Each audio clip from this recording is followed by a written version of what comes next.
बहुत समय पहले की बात है। एक गांव था जिसका नाम धर्मापुर था। उस गांव का राजा बहुत ही दुष्ट और कठोर था। वह अपने प्रजा से भयभीत रहता था और हमेशा उन्हें सजा देता था, लेकिन कोई भी उसकी खिलाफत करने की हिम्मत नहीं जुटा पाता था। एक दिन गांव में एक साधु बाबा आया। उन्होंने देखा कि लोग दुखी हैं और उनके चेहरे पर निराशा है। उन्होंने फैसला किया कि उन्हें कुछ करना होगा।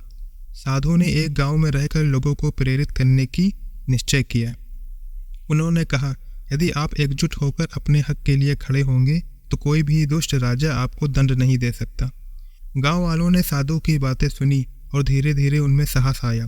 उन्होंने एक योजना बनाई। एक रात गांव के सभी लोग मिलकर राजा के महल के सामने इकट्ठा हो गए और हम स्वतंत्रता चाहते हैं का नारा लगाने लगे। राजा चौंक गया और बाहर आया। साधु ने राजा से कहा, ए महाराज, क्या आप हमें हमारे हक नहीं देंगे? आपके द्वारा दिए गए अत्याचारों के खिलाफ अब लोग खड़े हो चुके हैं। राजा ने उनकी बात को अनसुना करते हुए कहा, अगर तुम मेरे खिलाफ बोलोगे तो मैं तुम्हें दंड दूंगा। लेकिन साधु ने कहा, आपके दंड से हमें डर नहीं है, हमारी एकता से हम आपको हराएंगे। यह सुनकर राजा चिढ़ गया, लेकिन उसने सोचा यह बस एक भीड़ है और इन्हें शांत किया जा सकता है।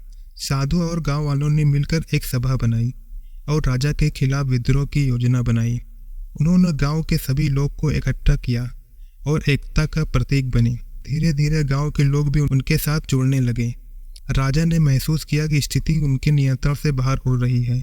उसने लोगों को डराने की कोशिश की, लेकिन अब लोग एकजुट हो चुके थे। साधु ने लोगों को सिखाया कि सच्चाई और साहस से बड़ी कोई शक्ति नहीं होती। अंत में राजा को अपनी शक्ति का एहसास हुआ और उसने समझौता करने का फैसला किया। उसने लोगों के अधिकार को मान लिया और उन्हें स्वतंत्रता देने का वचन दिया। राजा ने कहा, आपकी एकता ने मुझे सिखाया है कि राजा का असली अर्थ अपनी प्रजा की भलाई करना है। साधु और गांव वालों ने खुशी खुशी अपनी स्वतंत्रता का जश्न मनाया। इस कहानी से यह सीख मिलती है कि जब लोग एकजुट होते हैं और सच्चाई के लिए खड़े होते हैं तो कोई भी दुष्ट राजा उन्हें अलग नहीं कर सकता।